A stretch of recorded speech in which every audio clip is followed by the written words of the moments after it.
Mark chapter 2, verses 23 to 36.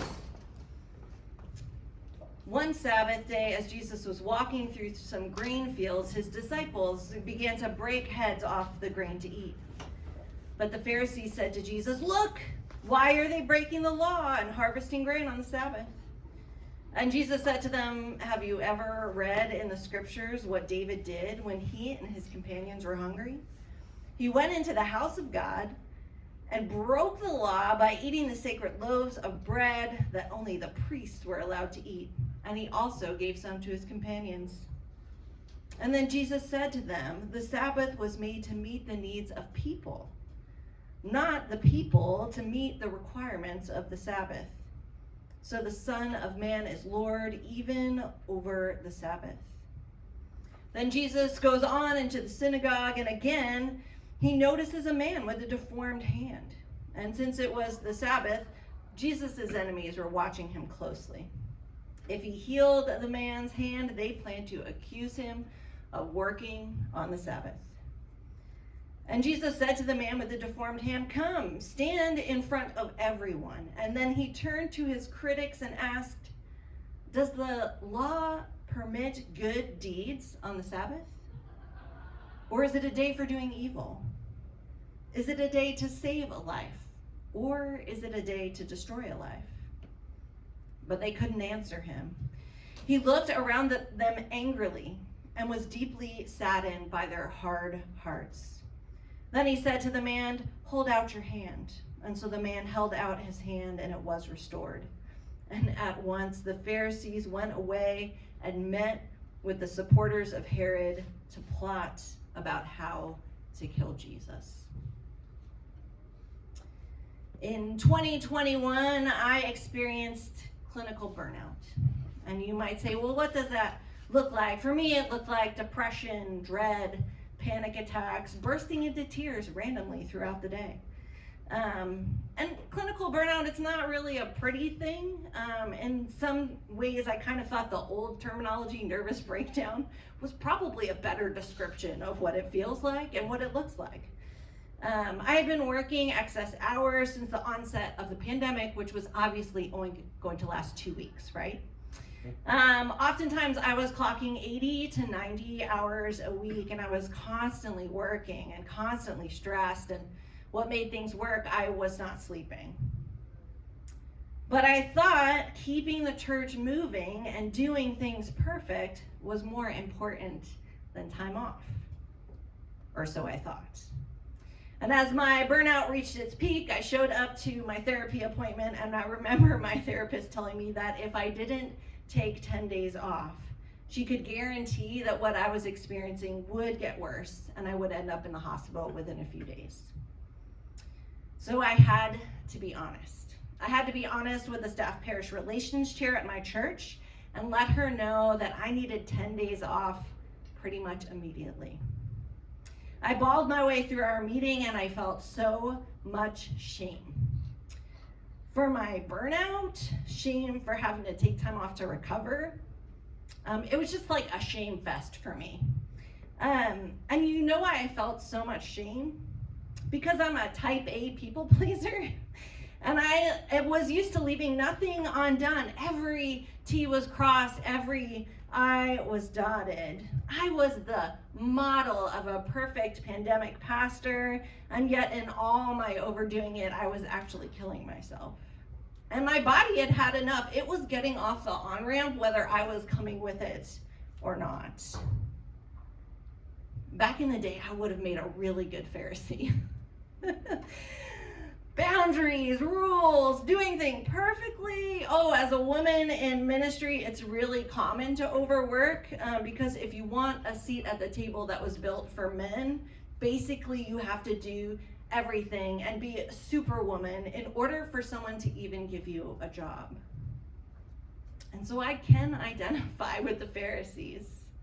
The Pharisees were doing what they did best, keeping the law to perfection and trying to convince everyone else around them to do the same because all the cool kids were doing it. Which is why the most zealous among them were kind of upset with Jesus. He was like the fly in the ointment. Jesus didn't follow the rules, and yet he annoyingly had the most perfect response to every one of their difficult questions. And not only that, Jesus was able to do miracles on which they had never seen anything like in their lifetime. And so, of course, these zealous critics, they were on high alert, ready to call out Jesus or his disciples for any little thing that they did wrong, because it helped them to feel important. It helped them to feel like they were doing everything right. Hey, we saw your disciples plucking grain on the Sabbath. Isn't that considered work? Isn't that against the rules, Jesus? Why don't you stop them? And of course, Jesus responds in that most annoying way of giving them a great example of the time that their most beloved king of their history broke the rules in a really big way. And the Pharisees didn't have a good comeback for that, so they just stayed silent. Jesus catching them out like that made them want to watch him even closer. And so when they spotted that man in the crowd with a deformed hand in the synagogue on the Sabbath, man, they watched him closely, waiting to see if Jesus was going to heal the man, even though the Sabbath was happening, and that would have been considered work. But Jesus didn't care that it was the Sabbath. Jesus wasn't going to make this human being wait even a single minute longer than they needed. And how could the religious elite believe that it was okay to make a person wait an extra day for a healing just so the Sabbath rules could be followed? These Pharisees and critics, they were so concerned about the rules that they had lost their reason behind the Sabbath. And I kind of find it ironic that these critics are spending so much time plotting about how to get Jesus in trouble on the Sabbath, but that is not considered work at all, just in case you're wondering. So when Jesus heals the man, he does it right out in the open, and he literally turns to his critics and he looks them in the eye and he asks them whether someone's allowed to do good on the Sabbath or not. And then he asks them a follow-up question. Was the Sabbath about saving lives or destroying lives? Once again, their only answer was silence. And Jesus looked at his critics and the ones who had been so ready to pounce on him with their accusations. He'd missed this human in front of them who had a deep need, and it made him angry and sad that he wondered, how did these hearts become so hard? The Sabbath wasn't created as some arbitrary rule to follow. The purpose of the Sabbath was for people to actually rest in a culture where it would have been easy to work all week. God wanted God's people to rest. And the biblical text witnesses to two reasons for this. The first being that God rested at the end of our own creation story. So if God can rest, then I guess that people created in the image of God could take a day off too. And the second reason they should rest was because God had brought them out of the slavery of Egypt. And resting would remind them of God's liberation from slavery. The Sabbath was supposed to be a day that was holy, and that word means to be set apart. It was supposed to be a day that wasn't like all the other days, so that people could rest. And not only by that, the Sabbath was supposed to be for every person in their community, regardless of someone's title, gender identity, or ethnic background. And I think this idea of Sabbath is such a good idea. And you'd like to think that a person with 3 biblical degrees would have already known that in 2021. And yet, like the Pharisees, I was so focused on being the super pastor that I had ignored practicing true Sabbath. Was I at church every week? Yes, albeit on my couch. Was I taking time to rest? No. And I always had an excuse as to why I couldn't scale back my work, as to why I couldn't take more time off, because here's the other thing. Working that hard made me feel really important. In our culture, we value people who say, oh, I work 65 hours a week or more. And so in a culture that values productivity and the grind more than the health and well-being of people, Jesus is here, reminding you and I that the Sabbath was made for us. As you know, I was guilty of buying into the grind culture. And I also understand that some people have to work 65 hours a week just to survive. And I don't take that lightly. In order to buy food, in order to pay rent, in order to pay their school loans, in order to keep their kids in childcare. And I've been there too. And I'm saddened by the greed in our country that harms people instead of caring for people. Because when the costs go up, it hurts people with the least amount of income the most. Okay, so I'm going to save you thousands of dollars in therapy. Take out your pen. You ready to take your notes?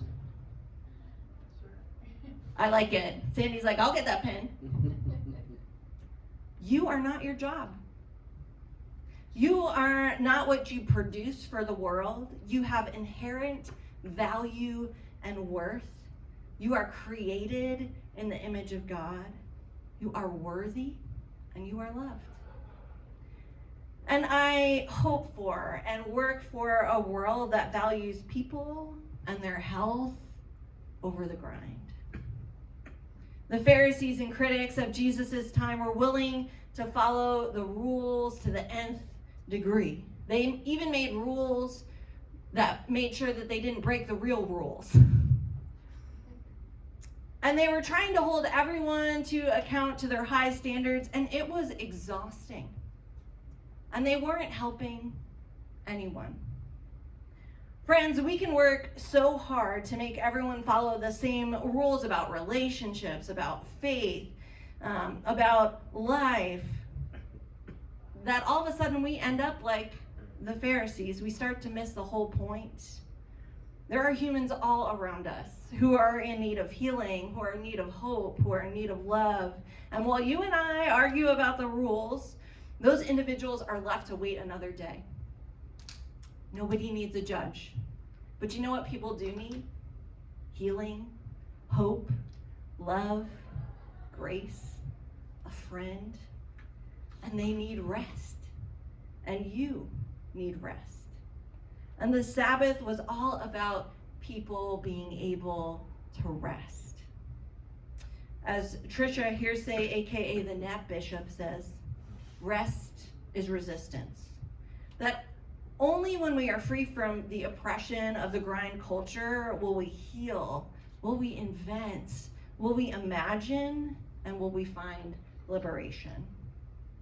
So I want to invite all of us to lean into that invitation from God to rest, to move away from that grind culture which was created to prop up capitalism, and it's not here to care for your health or your well-being. So I want you to rest from a few things this week. Rest from being worried about the rules so that you can stop missing the people who are in front of you. I want to invite you to rest from the grind. You're not your job. You're not what you produce. In a culture where it's so easy not to rest, take a nap, go on a walk, lay on the couch, create art, write poetry, a short story, pet your cat or your dog, unplug and unwind. And remember your inherent worth and your value. You were created in the image of God. You are loved by God, and you are valuable and worthy, and you are enough without having to do anything.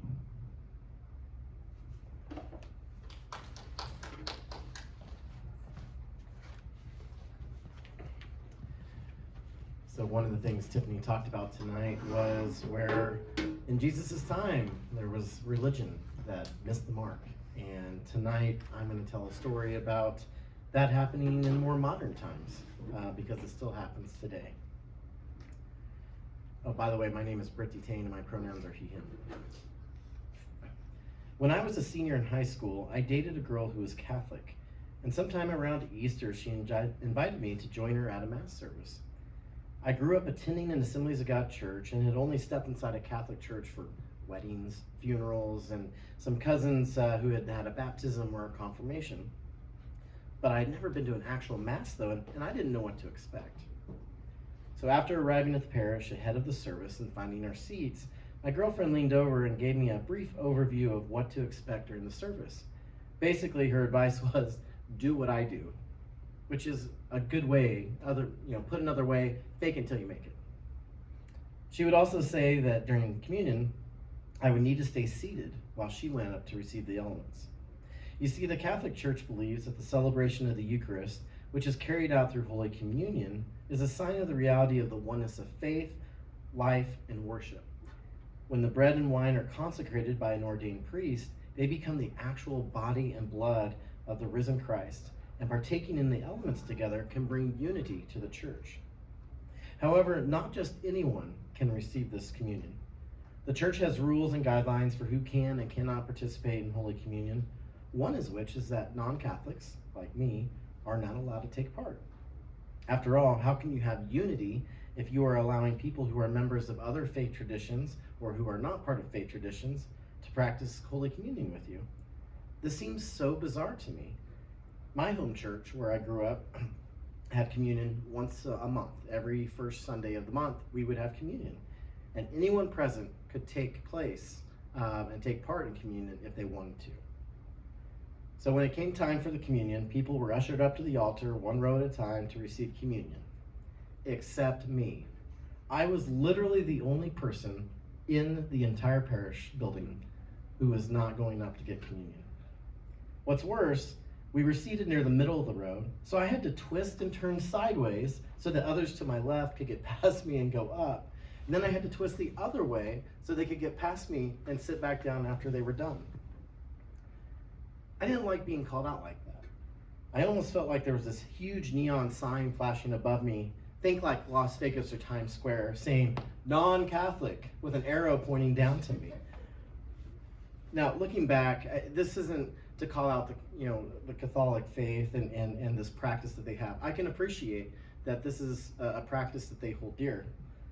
But I think what their intention was to encourage others to want to be part of that by joining the church and going through the steps to be able to accept that so that they could participate in that unity. But that day, it did the opposite. I didn't feel like that. I felt like ashamed. I felt like I wasn't invited to be there. And so it actually did the opposite. It pushed me away. And so from that day on, I felt like, when it comes to communion and I'm looking through faith, I want to be sure that I can be part of a faith where we have communion that's inclusive, where everyone is welcome to join in the table. And that's why I'm so glad that we do that here at the Fringe.